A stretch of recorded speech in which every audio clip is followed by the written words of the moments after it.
Hello everyone, welcome back. हम अपना pharmaceutics 1 chapter number 5 पढ़ रहे थे जिसका नाम है साइज रिडक्शन। हमने कल वीडियो में देखा था कि साइज रिडक्शन होता क्या है और किन किन फैक्टरों की वजह से वो नहीं होता, फैक्टर्स अफेक्टिंग साइज रिडक्शन। आज हम देखेंगे कि क्या मेथड्स हैं जिनसे साइज रिडक्शन होता है। तो कुछ मेथड हमने लिखे हैं यहाँ पे, 5 मेथड्स हैं। First is cutting, compression, impact, attrition, combined impact and attrition. ये 5 मेथड्स होते हैं, हमें इन्हीं को ही डीपली स्टडी करना है। एग्जाम में यही हमको अलग अलग तरह से आता है। लाइक हमको एक बड़े 5-10 नंबर का क्वेश्चन आ जाता है, जिसका भी जो भी पैटर्न है एग्जाम का, कि मेथड्स ऑफ साइज रिडक्शन, तो हमको इन सबके बारे में थोड़ा थोड़ा लिखना होता है। लेकिन अगर कभी हमको ये हाईलाइट कर दिया कि सिर्फ कटिंग के बारे में बताइए, सिर्फ कंप्रेशन के बारे में बताइए, तो हमें उसके बारे में पूरा डिटेल में पता होना चाहिए, ठीक है। लेकिन अगर मैं एक सजेशन दूं तो हमको ना एग्जाम में वी मस्ट ट्राई कि ना जितना आता है ना उतना लिखाओ, ठीक है। क्योंकि कहीं ना कहीं शीट भी भरी जाती है और अपनी नॉलेज भी हम दिखा देते हैं कि हमें ये भी पता है, ये भी पता है। हाँ, टाइम का जरूर ध्यान देना चाहिए, ये भी इंपॉर्टेंट है। सो हम उसको डीपली स्टडी करते। हम पे ना एक तरह क्वेश्चन और आता है, जैसे ना डायरेक्टली ना क्या करते हैं, मशीन्स का नाम लिख देते हैं। मशीन जैसे कि कटिंग के अंदर कटर मिल है हमें लिखा हुआ है, ऐसे कटर मिल के बारे में पूछ लेंगे, तो इसलिए आपको ऑलरेडी पता होना चाहिए किसका पार्ट है। तो आपको तो नॉलेज अच्छे से होनी चाहिए। तो स्टार्ट करते हैं। फर्स्ट मेथड हमारा आता है कटिंग, ठीक है। कटिंग सबको पता है क्या होती है। तो basically size reduction done by cutting with the help of sharp knife and blade. जो शार्प नाइफ ब्लेड की वजह से जो भी कटिंग होती है ना, ऑन द लार्ज स्केल। छोटे स्केल पे तो नाइफ का यूज करते हैं, लार्ज स्केल में क्या होता है, एक मशीन होती है जिसका नाम है कटर मिल। क्या नाम है? कटर मिल का यूज करते हैं। अभी जो कटर मिल होती है, होती क्या है? कटर मिल का एक प्रिंसिपल होता है। देखो, हम जितनी भी मशीन्स का नाम पढ़ेंगे यहाँ पे, उनका principal, construction, diagram, working, use, ये सब लिखना होगा। 5 मार्क्स का एक अकेला क्वेश्चन होता है। देखिए, फिर कटर मिल है, इसका प्रिंसिपल क्या होता है? Size reduction done by cutting with the help of sharp knifes.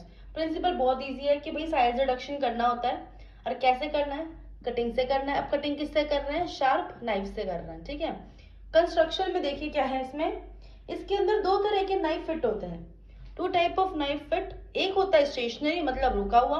दूसरा होता है रोटेटिंग, जो गोल गोल घूमेगा। Stationary knife are fixed in the casing where rotating knife attached to the rotor.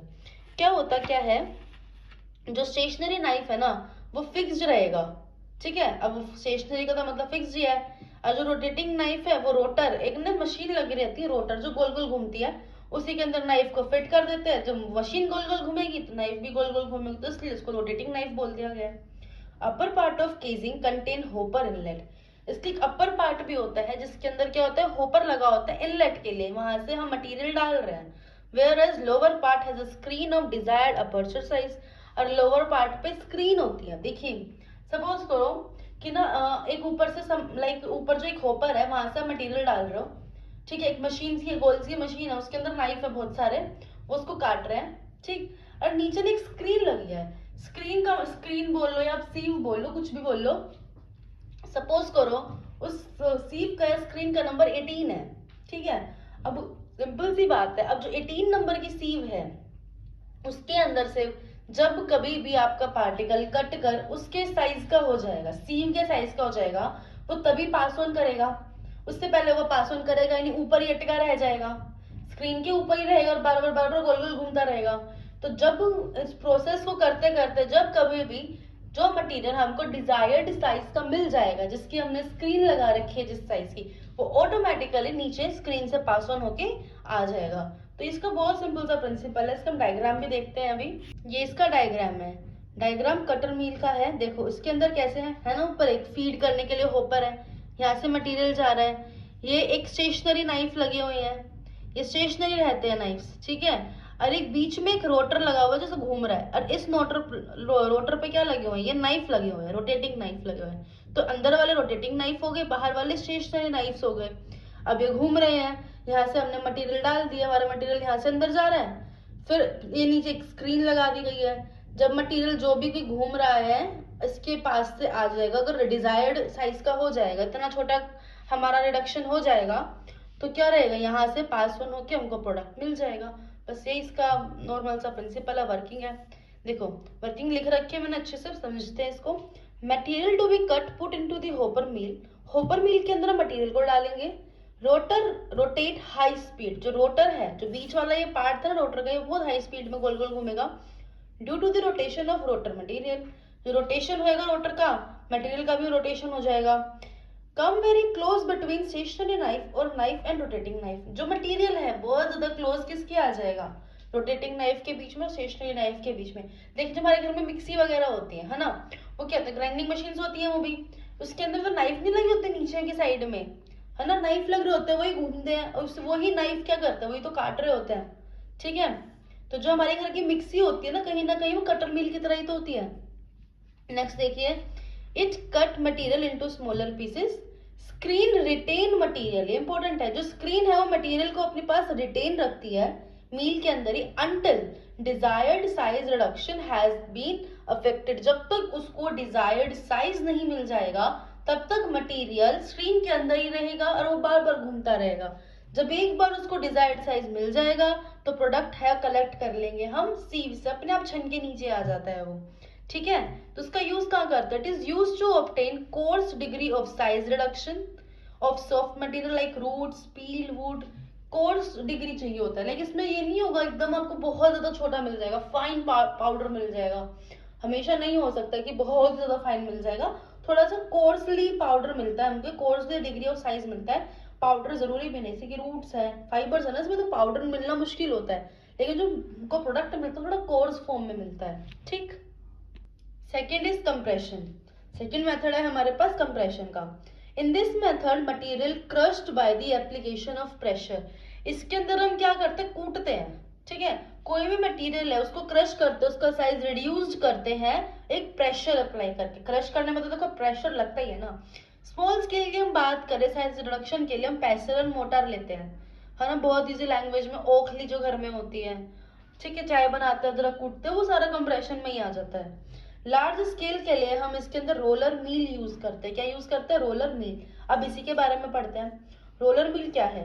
इसका प्रिंसिपल देखिए, material crushed bye the application of pressure, material इसके अंदर कैसे क्रश्ड होता है, पहली बात याद रखना वर्ड क्रश्ड होता है, और कैसे, by the application of pressure. Mill work on the principle of compression of material by applying pressure, जो मील कैसे काम करती है, किस प्रिंसिपल के ऊपर काम करती है, कंप्रेशन के ऊपर काम करती है, किसी भी मटेरियल को कंप्रेस्ड करती है प्रेशर देकर। कंस्ट्रक्शन कैसी है इसकी, consist of to cylindrical rollers made of stone और मेटल विच माउंटेड हॉरिजॉन्टली। ठीक है, क्या होता है कंस्ट्रक्शन इसका, दो सिलेंड्रिकल रोलर्स होते हैं, दो सिलेंड्रिकल रोलर होंगे जो किसके बने होते हैं, स्टोन्स के बने होते हैं। देखो पेसलर मोटार होते हैं वो भी तो स्टोन की बनी रहती है, या फिर मेटल की बनी रहती है, लोहे जैसे कि, बहुत भारी मेटल चाहिए होता है इसके लिए। Consist of to cylindrical roller made of stone metal which mounted horizontally, बस ये याद रखना, जो दो रोलर्स वगैरह है ना उनको हॉरिजॉन्टल रखना, लाइक डायग्राम में दिखाऊंगी मैं इस तरह से, हॉरिजॉन्टल रखा हुआ है ना। फिर देखिए these roller rotate on longitudinal axis, ऐसे लाइक लॉन्गिट्यूडिनल एक्सिस में रोटेट करेंगे, लाइक ये वाला, ये लॉन्गिट्यूडिनल होता है। ठीक है, लाइक ये इसको हम लॉन्गिट्यूड बोलते हैं, पता है आपको। ठीक है, तो इसको लॉन्गिट्यूडिनल एक्सिस में रोटेट करते हैं। Generally one roller is driven directly and second run freely. तो क्या होता है, एक रोलर तो डायरेक्टली रन होता है, दूसरा फ्रीली रन होता है। इसका मतलब बताती, देखिए जिस तरह से ये अटैच होते हैं ना, एक को हमें रोटेट करना है, दूसरा से कांटेक्ट में आकर ऑटोमेटिकली रोटेट होने भी लग जाता है, इसलिए एक को बोला है, एक को हमें रोटेट करना होता है, दूसरा फ्रीली रोटेट होता है। ठीक है, अब यहाँ देखिए इसका डायग्राम बना रखा है, डायग्राम में कैसे है, हॉरिजॉन्टली दो हमने क्या रोलर्स लगा दिए, मेटल के भी हो सकते हैं स्टोन्स के भी हो सकते हैं, इसके बीच में मटेरियल डाल रहे हैं, मटेरियल पिसकर रोलर के बीच में से पिस के नीचे आ रहा है। तो वर्किंग क्या है इसकी, material to be crushed fed from hopper into the gap between roller, hopper से पास होते हुए जो रोलर के बीच में गैप है ना, वहां से हम मटेरियल डाल रहे हैं। Due to the rotation of roller material crushed, material क्या हो गया, क्रश्ड हो गया। Gap between rollers can be adjusted to control the degree of size reduction, जो गैप होता है ना रोलर्स के बीच में, उसको हम एडजस्ट कर सकते हैं डिग्री ऑफ साइज रिडक्शन। देखिए अब इसके बीच में गैप है, अगर हमें थोड़े से लाइक बड़े बड़े अमाउंट का रिडक्शन करना है, लेकिन इन केस हमको तो बहुत बारीक बारीक चाहिए, तो हम इनके बीच का ना एरिया ही कम कर देंगे। अब जितना कम एरिया करेंगे ना इसके बीच में, उतना ही कम क्या हो जाएगा, साइज हो जाएगा। ठीक है, तो मतलब बेसिकली बात यही बोले, जो उसके बीच का गैप होता है ना, gap between roller can be adjusted to control the degree of size reduction. कितना डिग्री का रिडक्शन आप चाह रहे हैं वो एडजस्ट हो जाता है। यूज में देखते हैं, the roller mill used for crushing and cracking seeds before extraction of fixed oil. जैसे कि सीड्स से अगर हमको ऑयल निकालना होता है तो डायरेक्टली तो निकाल नहीं सकते हैं, है ना, तो क्या करते हैं, पहले इसको सीड्स को इसके बीच में क्रश करते हैं, है ना, तोड़ते हैं, क्रश करते हैं इसका ऑयल वगैरह को एक्सट्रैक्ट करने के लिए। ये हमारा ना बहुत ज्यादा पुराना मेथड होता है, इंडिया में तो बहुत ही ज्यादा यूज होता था पहले। तो कौन सिलबट्टा वगैरह भी यूज करते थे, वो भी इसी में ऐसे में कुछ आ जाता है। नॉट कम्प्लीटली, ओखली एकदम परफेक्ट इसका एग्जाम्पल है। पहले घर में बड़ी बड़ी ओखली होती थी पत्थर की, जिसमें बाजरा वगैरह कूटते थे, वो इसी का ही पार्ट आ जाता है। उसी के अंदर मसाले भी कूटे जाते थे, आपको ध्यान हो तो। It is used to crush soft tissue to help penetration of solvent during extraction.